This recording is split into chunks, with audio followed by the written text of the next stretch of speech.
에스겔서 41장을 강해하도록 하겠습니다.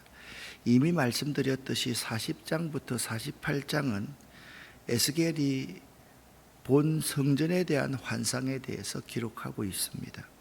특별히 40장부터 42장은 성전과 그 부속 건물에 관한 규격 및 설명이 기록되어져 있습니다. 이 환상은요, 말세에 성취될 하나님 나라 백성을 위해 세우실 성전에 관한 환상입니다. 오늘 본문인 41장은 40장에 이어서 에스겔이 본 성전에 대한 환상에 대해서 기록하고 있습니다. 그런데 40장이 주로 성전의 뜰과 그것을 둘러싸고 있는 담, 성전으로 통하는 문 등에 대한 묘사를 한 반면에 41장은 성전의 본관, 즉 성소와 지성소에 대해서 설명하고 있습니다. 하나님께서는 에스겔에게 성전을 보여주시고 그것을 전하게 하심으로써 에스겔뿐만 아니라 죄로 말미암아 죽을 수밖에 없었던 우리에게 구원의 복된 소망을 주신 것입니다. 그러니까 예수님께서 자신을 내가 성전이다, 그리고 너희도 성전이다, 이 성전을 헐라 내가 사흘 만에 세우리라. 40장부터 48장의 내용이 구약의 에스겔이 본 환상이지만 그 환상 속에서는 예수 그리스도에 대한 예표를 우리에게 잘 보여주고 있는 것입니다. 1절부터 4절까지 말씀을 보면 성전을 청량하는 자가 지성소 안에 에스겔을 데리고 들어가는 것이 아니라 혼자 들어가는 내용이 기록되어져 있습니다. 여기 말씀을 보니까 4절 말씀에 그 사람이 안쪽 성소 끝에 있는 방을 재니 길이와 너비가 모두 10m였다. 그 사람이 내게 말하기를 이 방이 가장 거룩한 곳인 지성소이다 라고 하였다라고 말씀하고 있습니다. 말씀을 드렸듯이 성전을 청량하는 자가 에스겔을 데리고 지성소 안에 들어간 것이 아니라 혼자 들어간 사실이 매우 의미 있고 중요한 것입니다. 그곳은 대제사장이 1년에 단 한 번만 들어갈 수 있는 곳이기 때문입니다. 자, 지금은 구약의 시대를 말하고 있지 신약 시대를 말하고 있지 않기 때문에, 그래서 예수님께서 십자가 위에 돌아가심으로 말미암아서 성소와 지성소 사이에 있는 그 휘장이 지켜지지 않습니까? 무너졌다라는 거예요. 지금은 우리 모두가 다 이 지성소 안에 들어올 수 있지만 그때는 대제사장이 1년에 한 번 대속죄일에만 들어올 수 있었기 때문입니다. 그런데 이 성전의 벽 3면의 골방들과 건물 후면의 독립 건물에 대한 설명을 5절부터 16절에서 말씀하고 있는데요. 5절, 6절 말씀을 함께 읽어보겠습니다. 그 후에 그 사람이 성전 벽을 재었는데 두께가 3m였다. 성전의 3면 벽을 따라 나 있는 겹방들은 너비가 1.5m가량이었다.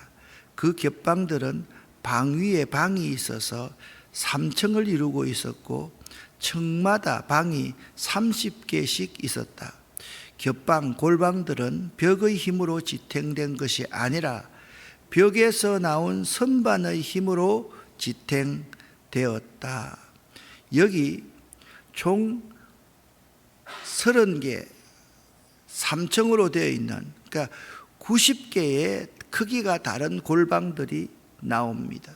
이렇게 골방, 겹방이 많은 것은 예수님을 중심으로 교회를 이루는 성도들이 앞으로 많을 것을 의미합니다.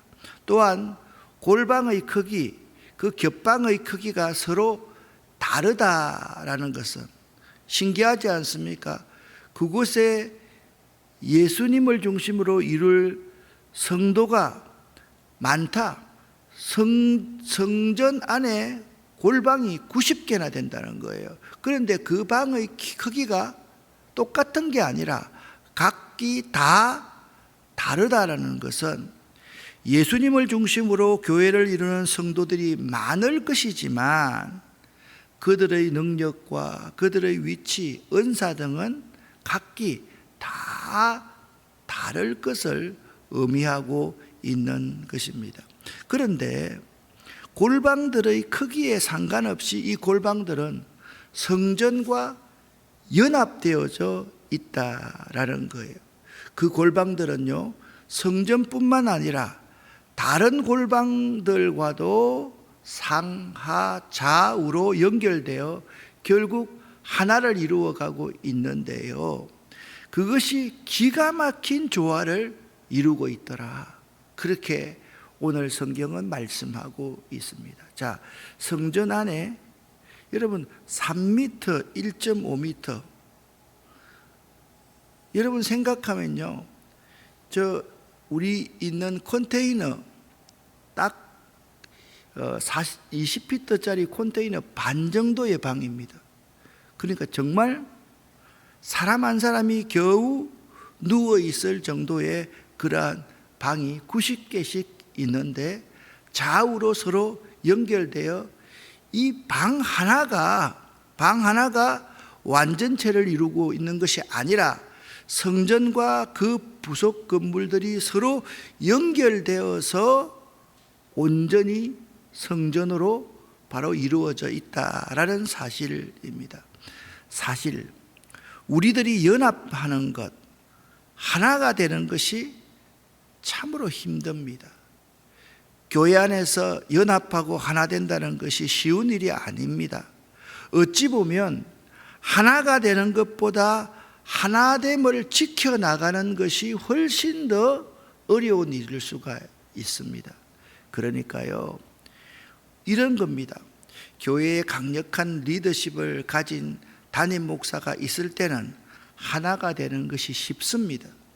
그런데 우리 성도들이 그 하나됨을 지켜나가는 것, 그것은 결코 쉬운 일이 아니다라는 사실입니다. 그러면 하나 될 수 있는 비결은 무엇일까요? 우리에게 화평이 있어야 된다라고 말하고 있습니다. 골방들이 90개가 있고 서로 크기가 각기 다르지만 서로의 능력, 달란트가 각기 다르지만 내가 최고야, 내가 가장 좋은 방이야, 내가 가장 쓸모있는 방이야, 그렇게 생각하면 그 성전은 조화를 이룰 수가 없다, 그렇게 말씀하고 있는 것입니다. 하나 되는 비결은 우리에게 화평이 있어야 된다. 우리에게 화목해 하는 직책을 주셨다라고 고린도후서는 말씀하고 있습니다. 우리가 화평의 일과 서로 덕을 세우는 일에 힘써라라고 로마서 14장 19절에는 말씀하고 있습니다. 이 화평, 하나됨을 방해하는 것이 무엇일까요? 우리의 죄, 우리의 욕심입니다. 우리의 이기심입니다. 그러니까 나만 잘 살겠다, 나만 뛰어나다, 나만 대단하다, 저 사람은 나보다 더 못하다라고 생각하는 그러한 마음이 화평을 깨는 것, 하나됨을 깨는 것이다 라고 말씀하고 있는 것입니다. 화평이 깨어질 때, 하나되지 못할 때, 하나됨을 지켜나가지 못할 때 어떤 것입니까? 내 자아가 크고 내 중심적인 삶을 살아가면 반드시 하나됨이 깨어진다라는 사실입니다. 내 자아가요, 공동체 안에서 철저하게 작아져야만 합니다. 내가 부족하고 내가 연약하다는 사실을 인정해야만 합니다. 하나님 앞에서 나는 아무 존재도 아닌데 하나님이 은혜로 나를 불러주셨다. 이 자리에 있는 것이 하나님의 전적인 은혜다. 그렇게 생각하고 나는 내가 돈 벌어서 남 주기 위해서 존재하는 사람이다. 내가 성공해서 모든 사람을 유익하게 하기 위해서 존재하는 사람이다. 내가 이 교회 공동체의 화평을 유지하기 위해서 썩어져야 하리라, 죽어져야 하리라, 하늘에 썩어지는 미랄이 되어야 하리라. 그렇게 생각할 때 이 공동체는 하나가 되어져야 진다. 그 의미를 에스겔서 41장은 담고 있다라는 것입니다. 민수기 12장 3절에 보면 모세라는 사람을 이렇게 묘사하고 있습니다. 모세는 온유함이 지면의 모든 사람보다 더하다라고 말을 합니다. 여러분, 모세가 어떤 사람이었습니까? 민족 지도자였습니다. 모세가 어떤 사람이었습니까? 혈기가 있던 사람입니다. 자기 민족이 핍박당하는 것을 보고 애굽 사람들을 왕자로서 죽였던 사람입니다. 도망했던 사람입니다. 이스라엘 백성들이 자꾸 불평하고 원망하자 지팡이를 들어가지고 반석을 그냥 화가 나서 내려쳐버리니까 물이 나왔습니다. 그것 때문에 모세가 가나안 땅에 들어가지 못했던 사람입니다. 그런데 왜 모세를 온유한 사람이다 그렇게 표현하고 있을까요? 이 온유함이라는 히브리어 단어 아나브라는 단어는 대답하다라는 뜻입니다. 따라합시다. 대답하다. 무슨 말씀인가 하면 고대의 근동에서는요, 대답하는 사람은 오직 종밖에 없습니다. 주인만 질문할 수 있고 대답은 종에게만 주어진 몫입니다. 그러니까 온유함이라는 것은 뭐냐면 하나님 앞에서 내가 종입니다. 하나님만이 나의 주인이십니다. 하나님 말씀하십시오. 저에게 물으십시오. 하나님 말씀하면 무엇이든지 제가 대답하겠습니다. 그 자기를 낮추는 겸허함, 겸손함, 그것이 화평을 이루어가는데 가장 소중하다. 그러니까 모세는요 그런 사람이었습니다. 이스라엘 민족의 하나됨을 위해서 자기를 혈기는 있었지만 그 혈기를 누르고 끝까지 하나의 썩어지는 미랄이 되려고 노력하는 사람이었다라고 말씀하고 있습니다. 우리들이 하나됨을 깨는 자가 아닌 하나됨을 이루어가는 자들이 되려면 바로 이 종의 모습, 즉 자신을 낮추려는 겸허함의 습관이 우리 가운데 형성되어야만 합니다. 성도로서 좋은 품성이 무엇일까요? 첫째도 겸손, 둘째도 겸손, 셋째도 겸손입니다. 내 자아가 끊임없이 작아질 때, 여러분 에스겔서를 강해하면서 여러분에게 제가 말씀드렸던 강조점이 있습니다. 믿음이라는 것이 무엇입니까? 하나님의 절대 주권을 인정하는 것과 그 하나님께서 하시는 말씀에 내가 종입니다. 내가 부족합니다. 언제든지 말씀하십시오. 그 말씀대로 순종하겠습니다 라고 고백하는 것이 믿음이다 라고 말씀드렸습니다. 이해되시죠? 여러분과 저 사이에 이 겸허함, 내가 끊임없이 주인이 아니라 종이라는 사실을 잊지 마시기를 예수 이름으로 간절히 축원합니다. 16절부터 26절까지는 성전의 내부 장식에 대해서 말씀하고 있습니다. 16절부터 20절까지만 함께 읽어보겠습니다.